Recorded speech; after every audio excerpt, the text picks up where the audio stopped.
Chris. Everybody on the call, I appreciate everybody jumping on during their lunchtime.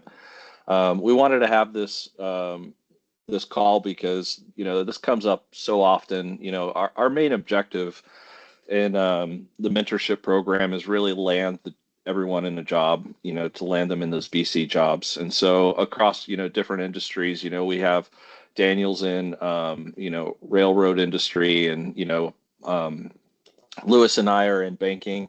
Lewis is in a very large bank versus I'm in a small bank. But we landed in these positions because we tried these certain techniques that are tried and true to our position. But you're going to hear in this call that we do have some biases and we do have some differences of opinion. But overall, I think that leveraging our mentors that kind of led us down the road really got us on the right path. So we're here to share that experience today.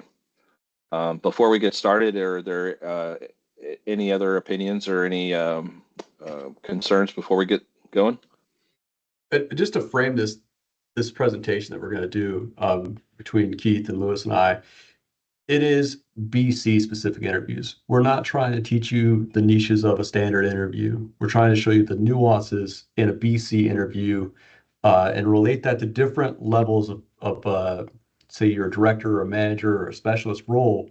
Being able to tailor and understand what is unique to a BC, consider that, and then hone your practice so you can achieve that same skills that we have. All right. Well, without further ado, first and foremost, before we get started and landing into an interview, is you got to do your homework. There's a lot of prep work. So that covers researching the company, writing down all the factual information as on your note cards. What are their quarterly earnings calls looking like? What is the stock been doing in the last year, the last 5 years? I mean, the more information that you can gather holistically about the company will impress your future employer. Also scheduling calls with the employees. I can't foot stomp hard enough how important it is to have an insider in your court. Daniel, earlier in this call, we were just, going around the room and just talking in an open forum. He mentioned that actually having a military recruiter on your side really helps kind of streamline that, that resume to get it to the top level. Because when you're competing in a job, in a job that has 100 applicants, you can quickly get lost in the mix. So I'll let Daniel speak to that here in a second. And then also having all your questions ready. Be very strategic with your questions. But I'd like to say that in the interview, you want to take that pressure off of you and you want to flip the script and actually interview them. And we'll talk a little bit more about that. But remember, the interview is not all about having the light shined on you. It's also shining the light on the employer to see if there's going to be some red flags or if they're going to be a great fit. I mean, ultimately, you really want this job, but then halfway through your interview, you may find out you don't really want it because it's not the organization that you thought it was. So the interview goes in both directions. So anybody want to add to that before we move on? I got a couple comments. Digging dirt, like you got to find that hiring manager, find that team. Anything you can find out about that BC program, understand what they are, who they work with, what their experiences are, so you can relate to some of those things. You can talk about that. You might have common connections to be able to build some inroads there, make yourself align with that culture and that team. Like you said, you're trying to find some info about the market, the money. How much is that company willing to lose? Do they care about losing money? What's a BC program important to them from your perspective? What you think of that industry? Netflix might not care about money, but they care about reputation. The bank industry is going to care about money. They're going to, other industries are going to care about money. So understanding what their profit margins are and how much percentage they could probably lose. Looking at your, what's that company care about themselves, like their vision. In my company, we care all about safety. So being able to shape your program and talk about how you're going to market that to a rail industry, knowing what kind of crises or events they've had in the past to be able to shape your BC and understand where their program is at. I found board meetings for some publicly traded companies and was able to find a lot of that information all in one single source. It Jerry's looks got a like, question up yeah, there. Jerry. Uh, More of a comment, just kind of jumping on a little bit what Daniel was saying, but I always like to know who I'm interviewing with, um, because I always research them on LinkedIn, and sometimes just finding out, like, I went to graduate school at the University of South Carolina. If I found someone went to Clemson, for example, I would say, well, I'm glad I'm here. As long as I don't have to interview with someone from Clemson, I should be good, just as an icebreaker, or whether they were in the military or not in the military. And there are times when, and I don't like to start and like the way the interview's going, and I'm the interviewer. I'll ask, well, what did you find out about me? What do you know about me?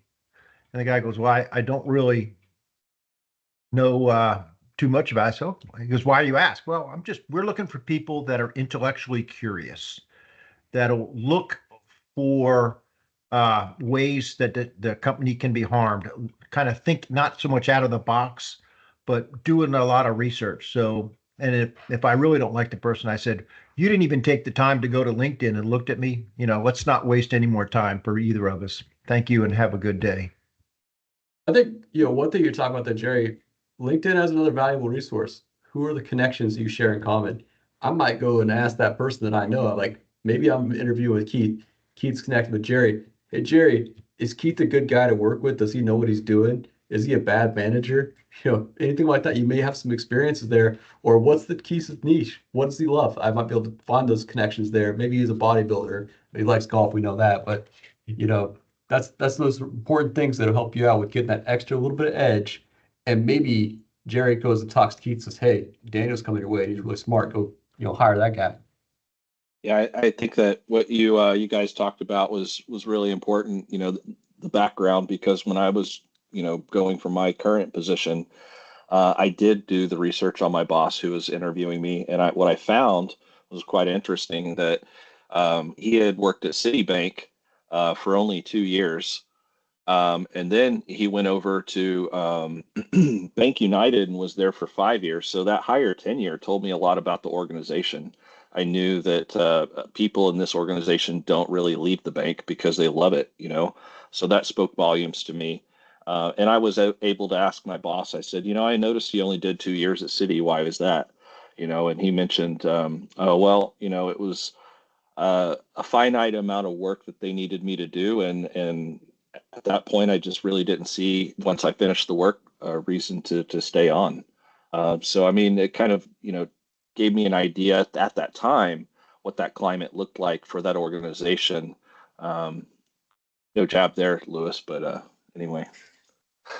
If I may chime in, just because I do work at Citi, everyone has already made good statements, and for the study of the organization, right? One thing that I personally did was when I researched their leadership, from the CEO, the CRO, and anybody else I could find underneath business continuity and risk.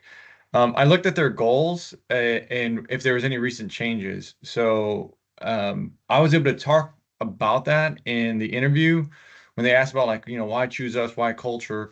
And I took bits and pieces that I saw when I was, watching videos of the CEO, Jane Fraser. She was saying, hey, look, we're going to look at risk management. We're looking at everyone's going to be held accountable.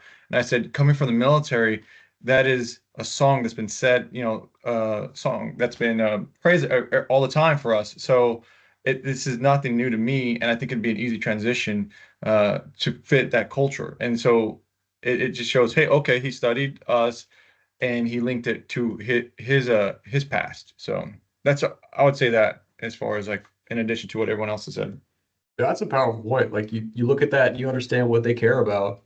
You can relate so many different things in BC to that. So that's a really powerful point, to be able to understand what your boss's boss cares about.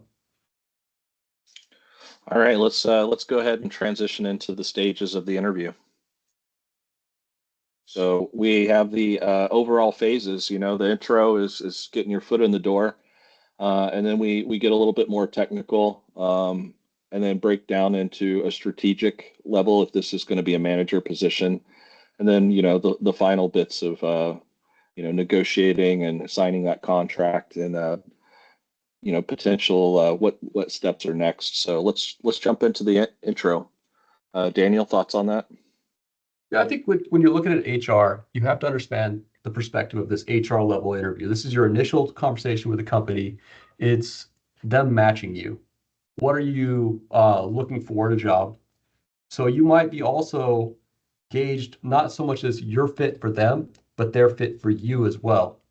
And if you look like you're not, if they're not the right fit for you, you might out yourself and you didn't even think about it. So when it comes to like the salary negotiation, if you're all the way up in the 200s and they're at the 150s, they're not going to bridge that gap and be like, okay, well, he's okay to work 150. They're going to say, this guy's probably not going to be happy working 150. He's always been chasing that 200.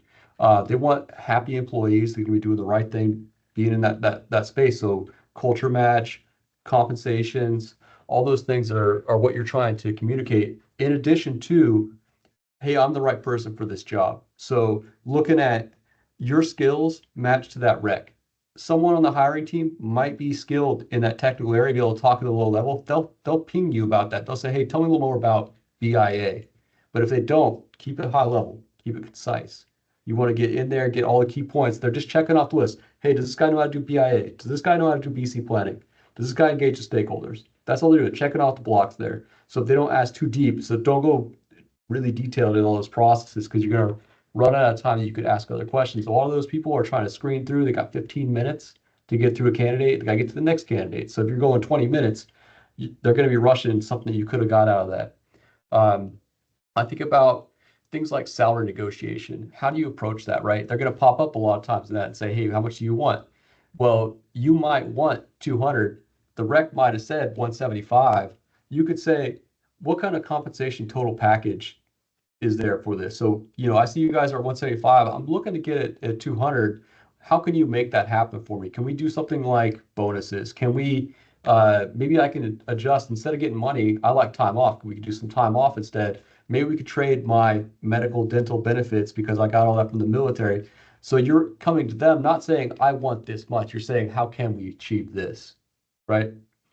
The one other thing on there is if you're trying to find that middle point, right? You're trying to find out what that is. You shouldn't be waiting for them to tell you what their comps are. You should already know.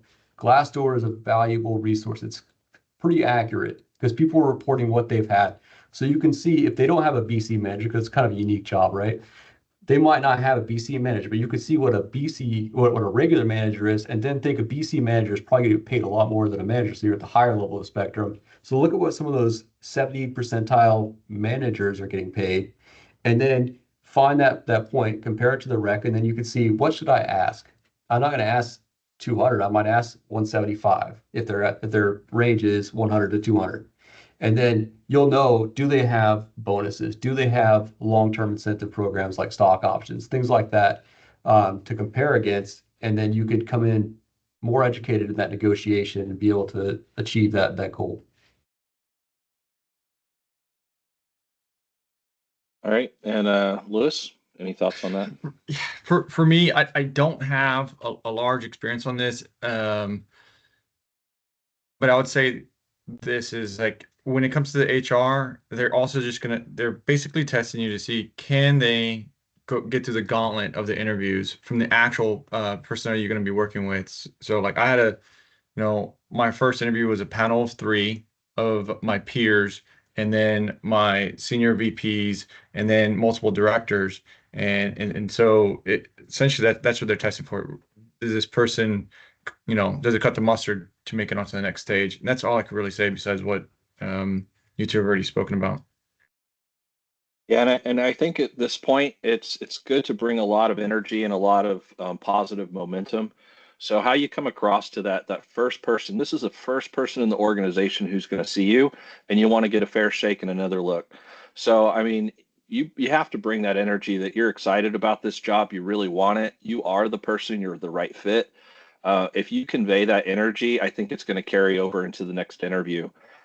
You might get that extra chance. So like if you have another candidate that's similar and kind of stacked in the same position with the same qualifications, they're going to take that person with the high energy, and the person who's excited to, to jump into the organization. And another thing too is understanding the culture of the company. Just asking that HR manager, like, what is a normal day for an average employee here, or somebody in a similar position look like? Can you walk me through what that looks like? And what's like the work-life balance look like? Um, have them, just tell you a little bit about the company culture. But one other piece on the salary negotiation that I learned after the fact, I heard this from Cheyenne Marling. If you have a scale of, let's say, 100,000 to 200,000 compensation range, if you come in higher than halfway, chances are you're not going to get another look. So I would say that, go to maybe about mid-range of that, and you might have a chance. You should also look at how many applicants have already gone up for this job. How long has this job been open or available? If this job has been open for longer, I mean, that might give you some ideas on how you can negotiate that salary. If this is something that they're trying to close out at the last minute, I mean, you might be able to negotiate a little slightly higher. But if you go to the top of the range and you say, yeah, I'm expecting 200K, just understand that your total compensation is actually factored into that. So is there enough area for you to grow? I mean, how many years of experience are you trying to leverage into that total compensation, that total salary? So those are just things to think about. And Yep. the other Okay. last piece that I'll say about it is that you have, like Daniel alluded to, is when you're doing your homework on Glassdoor, let them know that you've done your homework. Say, based on what I've seen in this industry and based on this particular position, this is the going rate for the salary, and that's why I'm negotiating this salary. So that just kind of gives you a little bit more leverage. And Chris has his hand raised. Go ahead. So that's a great question, but when you're filling out an application and you're looking for what they say, hey, this pays up to this amount, what would you put down for, let's say, what would you want to be if they say, well, what's your salary range?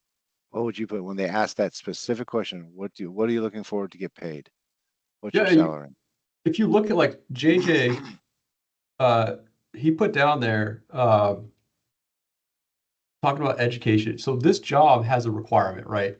And there's preferred, there's different levels. So if you have a CBCP, you've got a master's degree or a bachelor's degree, and other certifications, PMP, cybersecurity certifications that kind of match that, that grows on your level of competitiveness compared to other candidates, but also the amount that your compensation is going to be for, because you have a certain amount of skill, experience in the industry. All those things add up to whether you're the same as someone on that top percentile of Glassdoor versus the mid percentile. So you have to be really take a hard look at yourself. Am I mid percentile compared to other people in the industry, or am I top percentile? Do I meet all the qualifications and exceed those qualifications? We got some questions, I think. Is that your only question there, Chris? Yep, and I see David has his hand up as well.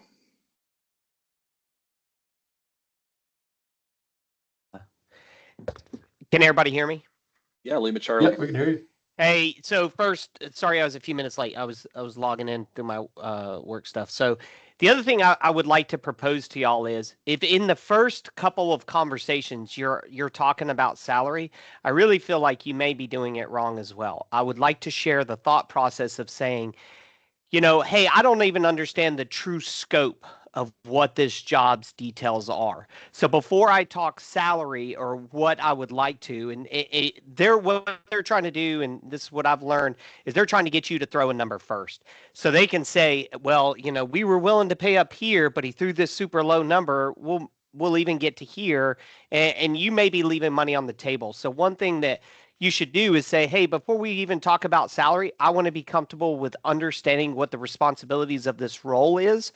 And then once I truly understand the scope and magnitude of the position and the things that you're going to ask me to do on a daily basis, then I would feel more comfortable talking about that, as well as the compensation package and all of that. So, in some of those things, but if you have finally made it to that, everything that everybody else has said is 1000% spot on.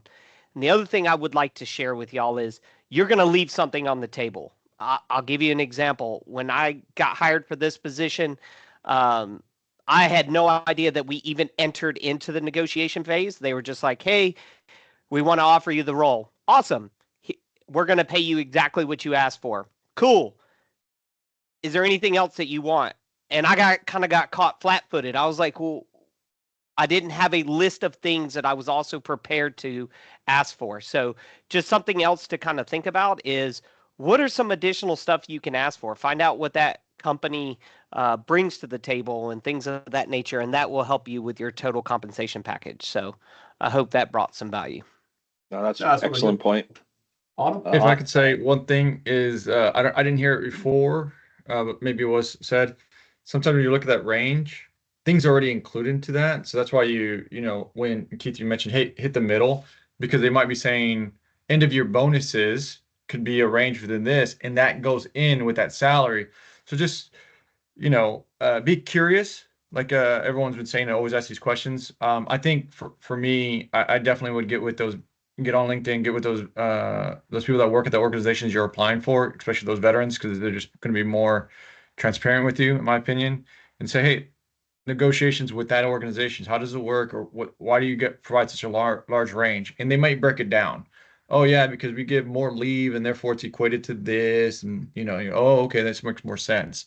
So you might not even have a large room for actual salary because maybe some benefits are included into that, and it's just not stated in the posting.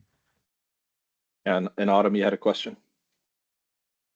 It was more of a statement. I had a conversation with a friend of mine recently who's a recruiter, and she had suggested when they say, what are you looking for in terms of compensation? She had suggested turning it back on them and saying, I would be comfortable making what the last person in this role made. And then that kind of has them putting that number out there before you put a range out there. That's a pretty good one. I like that.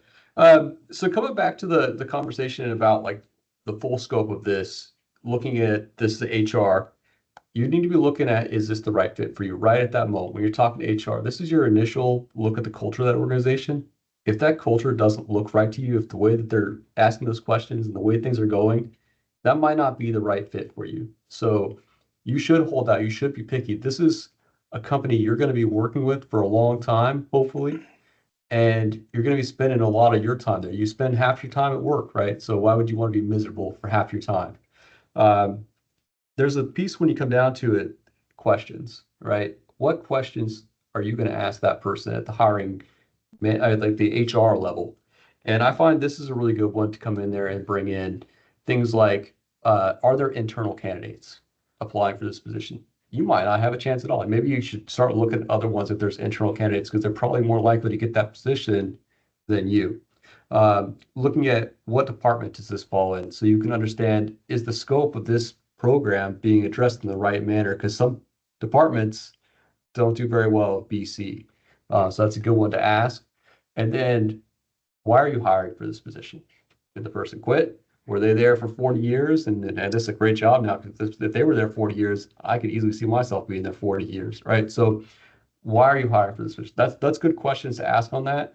And it shows that you have a deep interest in this specific role and the organization as well. Any adds to that? No. All right, let's jump into the next phase, technical. You want to lead us off, Daniel? Yeah, so it's kind of on that same thing. You're still in that mindset of, is this job the right job for me? Is this the right culture? This is where you're going to be talking to the person you're going to work with every day. You need to come into the mindset with that, and then you also need to see, what is the level of this role? Am I being hired for a analyst, like a technical level, the person doing the actual actions, and I don't have as much leadership or management that I need to do?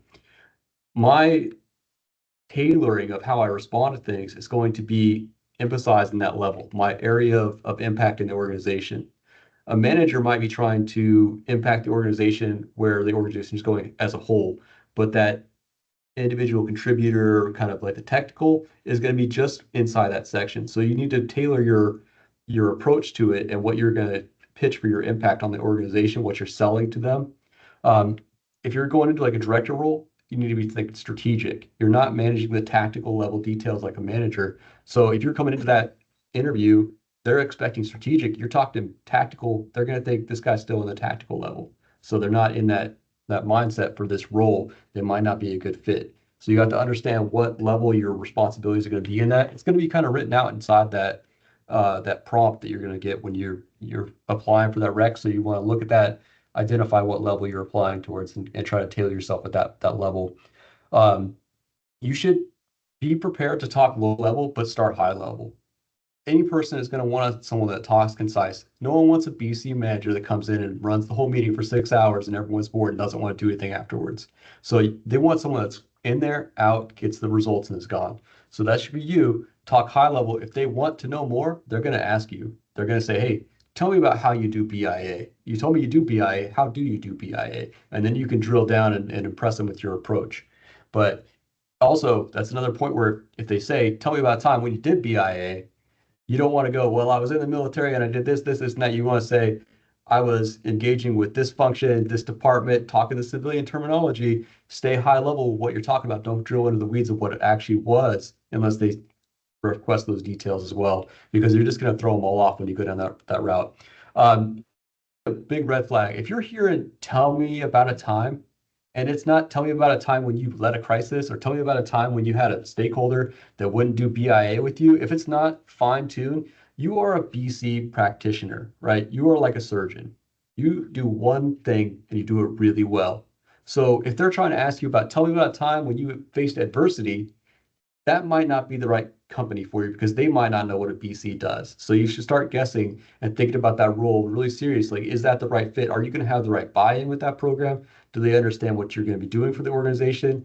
And is everything all matching up? So that's something you should have that conversation with yourself and say, am I okay with this company if they're not on that level for those things? Because when you're hiring a BC, you should know what you're getting and you should know what that BC does. And that should be a kind of a streamlined pathway. So they're asking you very targeted things. I've only had a few BC interviews where they were like, tell me about a time, and those jobs didn't pan out. So everything else was, hey, you do BIA. Tell me about how you do BIA.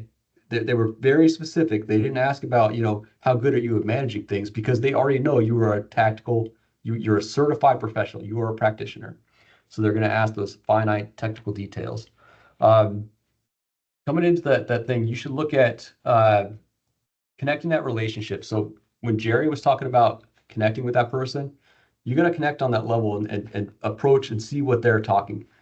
Keith mentioned to me a little bit ago about being able to connect with that actual person and kind of run the story, tell the story, right? If they're talking, let them talk, let them, interview them. That's that moment. If they're going to do that, let them roll with it. Don't try to take over that conversation, let it flow. And then you can kind of pop in there and be like, hey, I think this is a really good way to run a BC program. Add on top of it, find your way in there. But it's also a good tell if that manager is running that whole conversation, they're probably not going to let you do anything. This is just saying, they might be very controlling in that manner. So a lot of those, is this company right for me? You should really be asking yourself that more so than you are, can I get this job, right? So be ready to talk about those points though. Like if they ask you about a specific situation, tell me the time when you managed a crisis. You need to be able to talk about a crisis in a very meticulous manner. I started A, B, C, D. Use that STAR method if you want to, but talk about it from a practitioner's approach. What things should a crisis be managed in that manner? So understand those rules and how you do your job. You should definitely know that. So going down to questions, if we're looking at questions you should ask, this is the hiring manager, right? This is the person that's going to be at the tactical level, your day-to-day operations, what you're going to be doing there. What keeps the boss up at night, right? So what am I going to be trying to solve? Because I'm going to be solving that boss's problem. What is the current maturity of the program? They can start sussing out some issues they have and what they want you to do. And then you can be like, hey, I'm really good at doing BIA. I can fix that problem you got with your BIAs. And then you latch onto that. Now you're their number one candidate, going to come fix that big problem they have. Where does the steer co sit? You can kind of find out what's the buy-in for that program. How much executive, like who's on that steer co? You can look at what department relationships are like. Ask them, how are their relationships with key stakeholders? If it's, maybe they have ITDR in a different department and they don't talk to DR, there might be some problems there. Maybe they don't talk to ERM, so they don't even have their criteria lined up for their BIA. So enterprise risk management, IT, different department relationships, understanding how good they have that right now. And that's going to let you know where you got to come in and fight those silos as well. Is it something you want to fight? Then BC software is a good one to ask. This kind of lets you flex yourself and be like, hey, what kind of software do you guys use? Oh, I know Fusion. I know this. And before they say, hey, do you know that? I'll let someone else take it from there. Yeah, and I would say too that kind of frame this as kind of like putting on your QA or IG hat, like an inspector comes to you. You don't want to go down a bunch of deep rabbit holes. You want to answer the questions that they're asking. So like Daniel mentioned, don't go down this dark or this deep hole and get into the specifics unless they actually ask of you. And in my experience, I had a director of operations who was interviewing me, and he wanted to know the 5 whys to everything. And I thought I was being like abundantly clear on exactly how I was accomplishing those things. But he went line by line on my resume, and he's like, explain to me how you accomplish this business impact analysis. And I started high level, and then he's like, yeah, I'm not really understanding that. Can you explain further? He really wanted to get down to the mechanics of it, all the way down to what tool was I actually using to accomplish BIAs, who are the stakeholders, how was my engagement level, how did I basically come up with a recovery time objective, RPO, RTO. He wanted to know like all the different levels, what kind of formulas were we using, so I was like a cat on a hot tin roof. Yes, I had it all written out. I practiced this before, but he really wanted to understand that I knew what I was talking about. And so what I'm going with this is anything that you put down on a resume, be prepared to be able to speak to it to the umpteenth level. Be able to ask the 5 whys, like, how did you do this? And anything that you put on your resume, we talk about this back in the BCLE 2000 course, is that yes, you're translating the things that you actually did while you were in the military. And yes, it might be a different terminology, but feel comfortable speaking that terminology.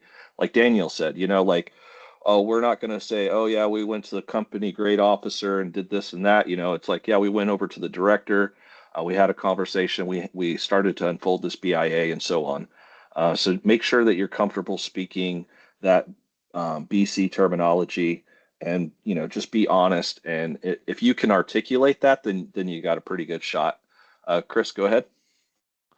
I think you hit the nail on the head, but I really do want to add something that's real important. Keith, you and I have had this conversation yesterday. If you're going to speak to RTO and RPO, who's heard of MTD? What is MTD to you? Maximum tolerance Right. of downtime. Yeah. Exactly. So where does that fit into the RTO and RPO? Because they may use MTD versus RTO and RPO. So you need to ask them what do they use? How do they approach it? Because people don't understand RTO and RPO, but some people only understand maximum tolerable downtimes. Yeah, that's a really good point. Like, I was interviewing for Synchrony, and when I looked on the job thing, it said 2 LOD, and I was like, what the heck is 2 LOD? So when I researched it, I was like, oh, second line of defense. Okay, what is second line of defense? And then I researched what that was, and I found out, it's just a different phase, different breakdown of how you do the BIA, like tactical versus strategic versus audit level Operational. is the different Yeah. lines of things. So when I was in the interview and I brought up 2LOD before they asked me about it. And then the person was like, wow, you're the first person that we've interviewed that actually understood what that was even 2LD was. So that was a strong point to them. Yeah, and Lewis, any ads here? Yeah. So I just wanted to go over 3 things. Build your brand, pro tips, master your discipline, right? That falls underneath technical. And then so build that brand, I think helped me kind of identify what why I'm a good fit for your company, and then be that specific tool. So my military career was in intelligence. So I think it translated very well. But what did I do well as an intelligence professional? Well, I am great at sourcing documentation to be as objective as possible and keeping within regulatory compliance. And being able to say that, they snap to saying, okay, so this guy's not going to make anything up, and he's going to go off things. So their expectation when I showed up was understanding, FFIAC, the OCC, and all the other requirements. And I said, I'm a big fan of, records management, data management as well, and making sure everything's in good order. And once they said that, they realized, like, you know what, we don't have anybody like that. And that's the thing that kind of stood me out. Now, if they do, then maybe you're not going to be being able to use yourself as well in that organization compared to another one that's not, and that's more of like capitalizing on your specialty. The pro tips that I wanted to go over is craft a concise, compelling introduction that grabs their attention. And then you already mentioned own that resume. Just make sure that every bullet you have comes with a story, and it will be like roulette. They're just gonna roll in, and one person can say, "I like that you mentioned this. Tell me more about that." And you're like, "Fudge, I don't remember exactly what I said, and it was, I just kind of Googled it, OneNet it, ChatGPT it, and it's kind of fuzzy." No, you have to be ready and to be able to actually have an explanation. And like Daniel and Keith was saying, start high, understand the definition, understand what it meant, and then if they need to go into details, have that prepared. You shoot off the cuff, they're probably gonna notice that. And then mastering your discipline. If you're getting looked at and they understand, hey, this is a military member get into a BC role, and they're kind of saying, hey, we got a veteran program, we're gonna get you a look. Explain the difference. Like say, hey, I may not have been, and this is specifically in my experience, I may not have done. I haven't been in a financial institution. However, as an intelligence professional, I was drawn into counter threat finance. I was drawn into anti-money laundering. So on my own initiative, I started taking courses. And even right now, I'm working on my MBA in global business and international finance, just because it draws attention. That potentially could show growth. That could potentially show like, hey, all right, he's doing more. And I made a comment about, that prescribed information because somebody asked about like the qualifications. I don't mention that I'm working on an MBA on my resume. I mention it if there's an opportunity in the interview, and if I say it in that way and saying this is my growth, and I love to be that intellectual curiosity, like Jerry was saying, maybe that's attracting them, saying like we want this guy because of his energy. And so those are things I would say as far as my points for being that technical. And we're pretty much like something that I always kind of resonated when I was in the military is be technically and tactically proficient. It's not new when you come into the civilian population. So Yeah, So- I think that's. Oh, go ahead. Well, I was gonna say some comments on what you said, Lewis. If you don't know what the thing is they ask you, don't tap dance on it. It's gonna make you look not confident. What you can do is you can leverage that lack of knowledge and make it a strength. You could pivot and say, I'm a lifelong learner. I'm always researching these things. I'm taking like this course right now about that. So I'm going to have a little more breadth and depth in that. I'm a member of ACP.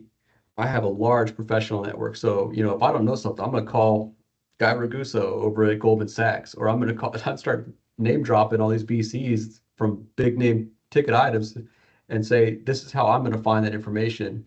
It might even be a question to you. I've had interviewers ask me, how do you stay fresh on your skills? ACP, large community network, doing mentorship, syncing with people, find out what their programs are about, peer-to-peer connections.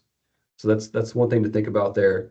If you don't know it, say you don't know it. yeah, Yeah. and when some of those questions that came up that maybe I couldn't answer, or something that was new, and I said, I'm not familiar with that one. I didn't have an opportunity to learn that. I wrote it down, and when I sent an email saying thank you for the interview, I'd mentioned something about that. I appreciate your information regarding, the Prudential Regulatory Authority, quick little blurb that I learned about it and saying, I think this is going to help me out, if there's a opportunity for a next interview, blah, blah, blah. And they're like, oh, okay. So at least he's following through on what I brought up. So that becomes that conversation in the back doors with that VP saying like, that guy, he actually answered my questions. Are you interviewing him next? Or if those conversations come up, because I've seen it, the people that interviewed me, I work with right next to, and they have these conversations in our group for who we're hiring for AVPs, VPs, and SVPs. Yeah, and across everything that's been said, again, I feel like the commonality here is like you're talking to an inspector, and it's like you always want to show them what, you show them what you're good at, instead of having them dig to find out what you're good at. You show it to them right up front, and then, like, again, if you don't know the answers to certain things, don't BS them. Just say, "Hey, I don't know the answer to that, but, let me look it up. I know where to go to find that answer, and I'll get back to you." And if you tell them you're going to get back to them, you should follow through. Because if you don't, then that shows a sign of weakness as well, right? So moving on to the next topic, strategic level. I like this one. This really relates to manager roles, but you want to understand what that organizational structure looks like. What are the things, who are the other stakeholders in the company? What are some of the goals and objectives that they're looking at to reach? And how do we fit in as business continuity? How do we, I always ask the question to those other stakeholders in different departments, like what keeps you up at night, and how can I solve that problem from from a BC standpoint? How can I cut some red tape for you? And then so sometimes they give me some specific solutions, but what that does is it starts to foster early connection before you're even in that role.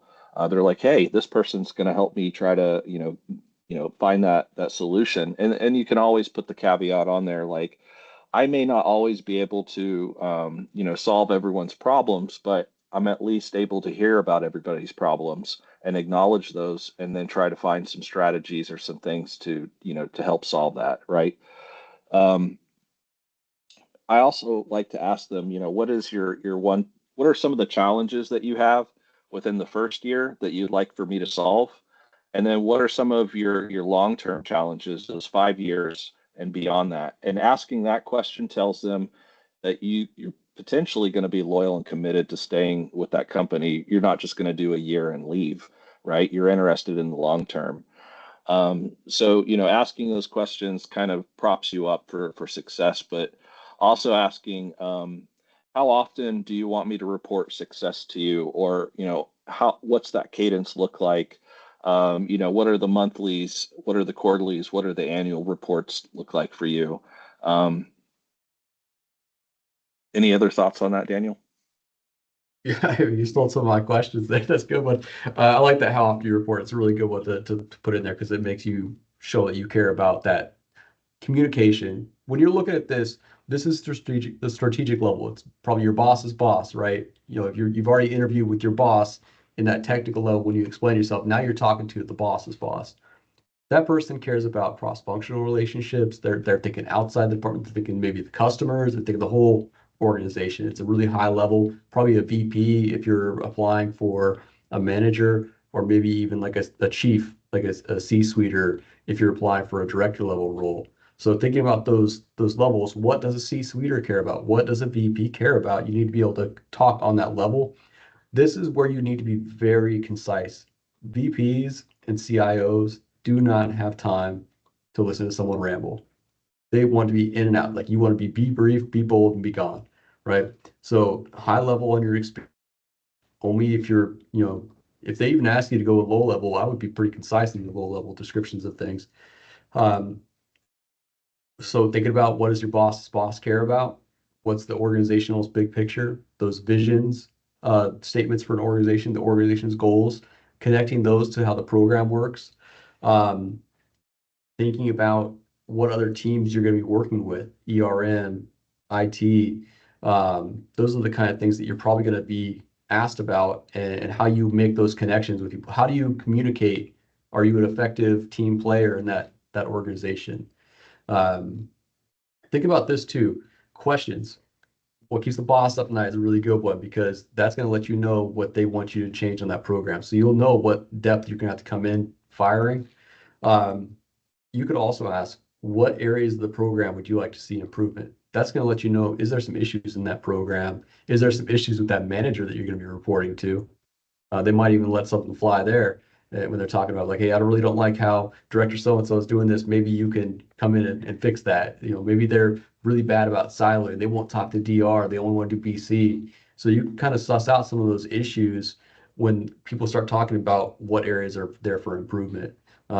There's not too much to do in the strategic level, except try not to burn yourself. You want to be very respectful, very professional. I want to cap back to a couple of things. Intro stage, you're talking to HR, you might ask at that phase, what's the dress that people wear at their work? You don't want to come in suit and tie if they're wearing t-shirts because they're Facebook. You can go middle of the road, like me, I'm business casual, right? I got button up shirt, but I got something over it. Or you can have a button up shirt on, no suit and tie, but just something basic. Come into that interview looking professional and fresh. For whatever that culture is for that organization. And for the strategic level, you might want to put a little bit of extra on top of it because that's where they're going to be at. What's those VPs dressing like? You might want to ask at the technical stage, what kind of things should I emphasize when I'm talking to that next level? You can talk to that hiring manager too. They patch you in. They'll say, hey, this is who you're going to talk to next. Make sure you do that research as well. But you can say, hey, what kind of things might I expect? What level of engagement am I going to be talking on here?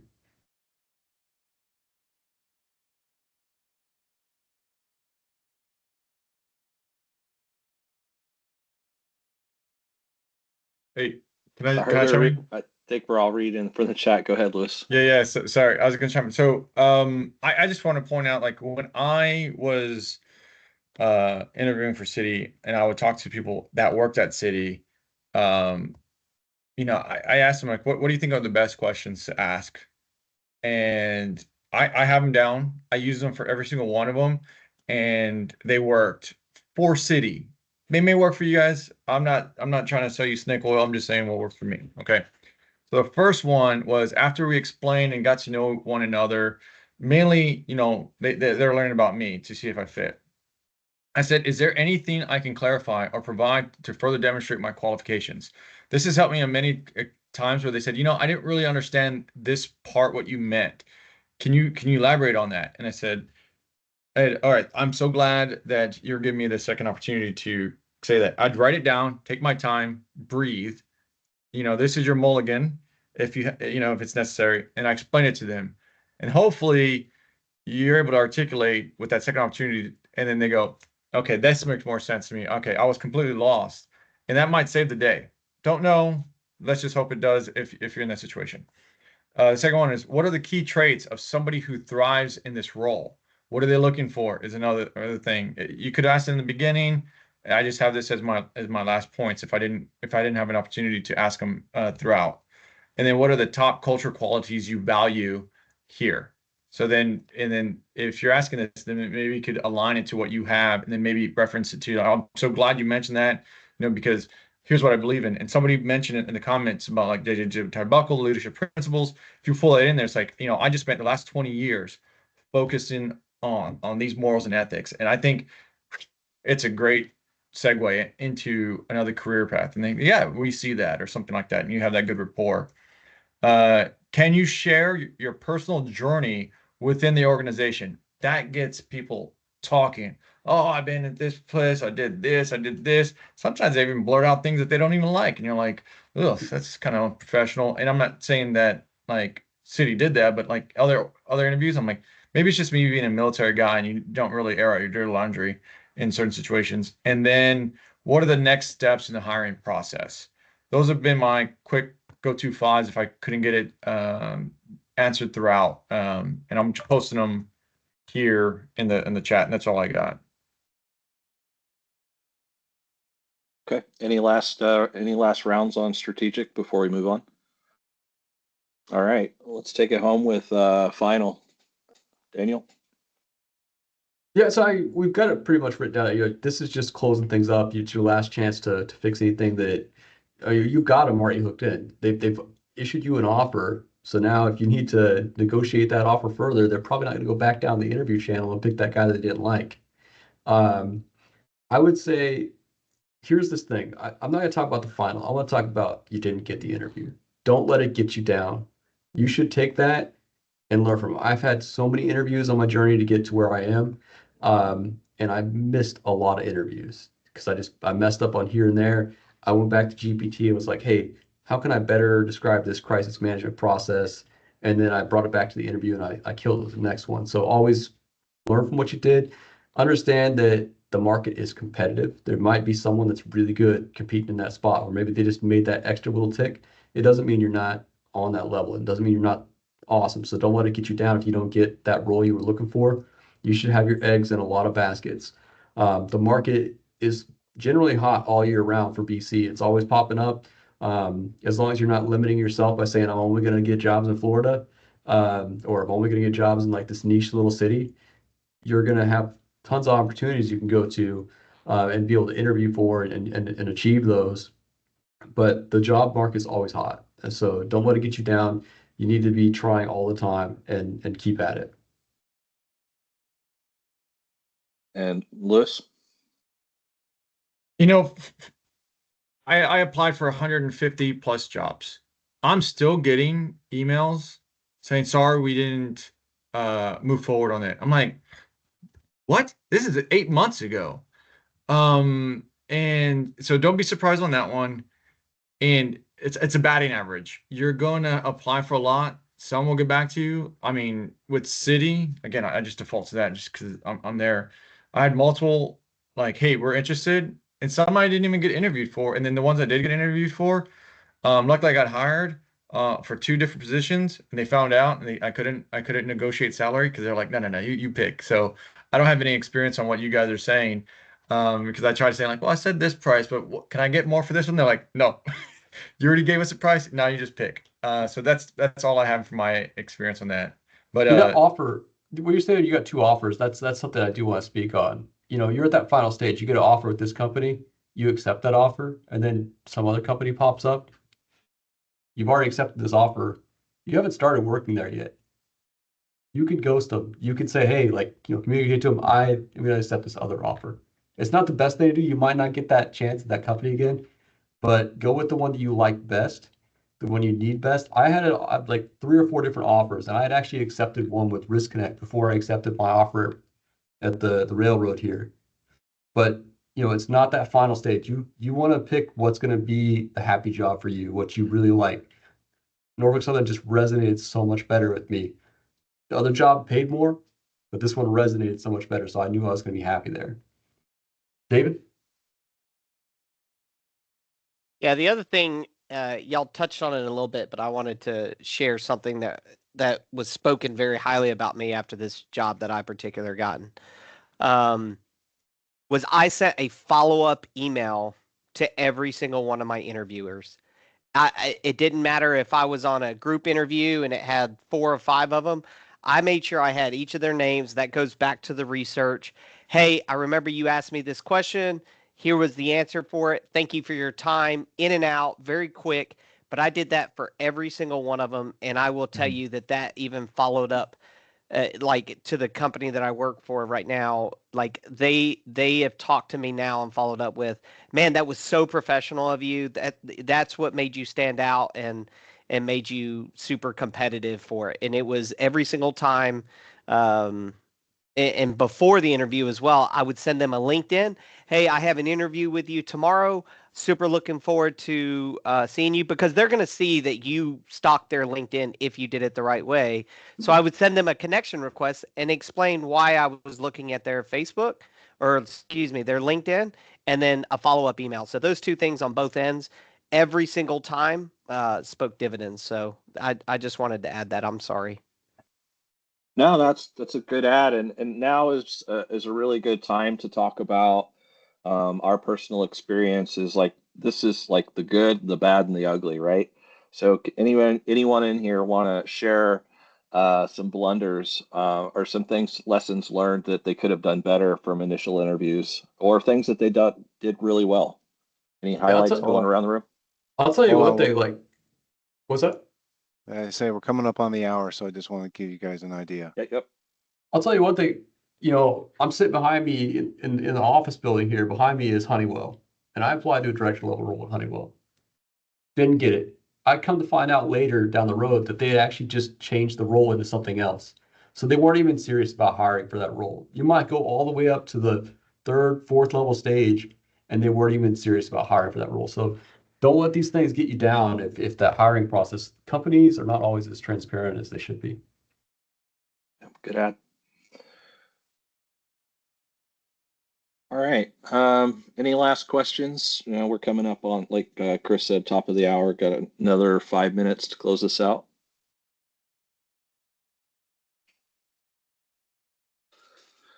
All right. Well, I appreciate everybody's time. If you guys ever have any more questions, you can always reach out to us. We're on LinkedIn.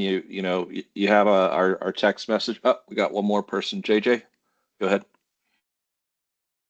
Yeah, so I just got a quick question. So I've been window shopping for a while. To be quite honest, about a year now, and I haven't submitted a single application. But I look in LinkedIn, I look in all these hiring applications and I research a lot. I read a lot, and I window shop a lot. And I'm just wondering, honestly, I guess I haven't had the balls yet to start submitting applications. And I've actually written quite a few applications. But I